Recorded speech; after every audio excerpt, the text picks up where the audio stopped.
Welcome back to Wheel on Wednesdays, where our goal was to get you prepared for the upcoming CVSA road check, May 17th through the 19th. Over the past 2 weeks, we covered tread depth.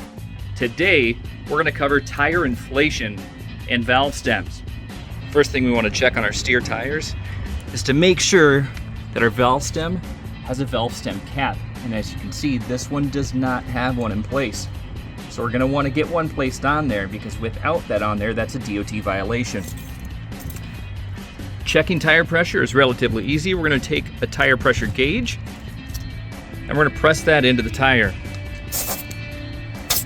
As that comes out, we're going to want to make sure that we're at the manufacturer's specifications. That's going to be 100 to 110.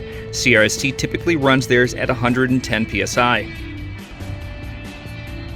For our drive tires, we're going to have 2 tires to check here. So we'll get down inside.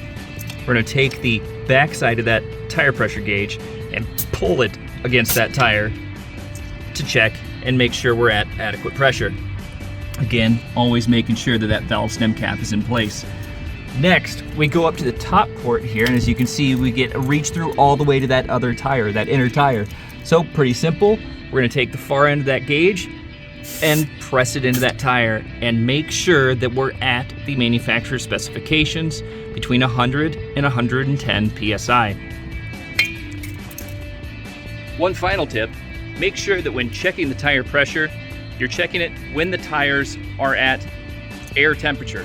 You don't want to be checking it when the tires are warm after the truck has been rolling all day, as you're going to get a higher pressure with warm tires and lower pressure with cold tires. So best thing to do is to check it after the truck's been sitting, most likely during a pre-trip inspection.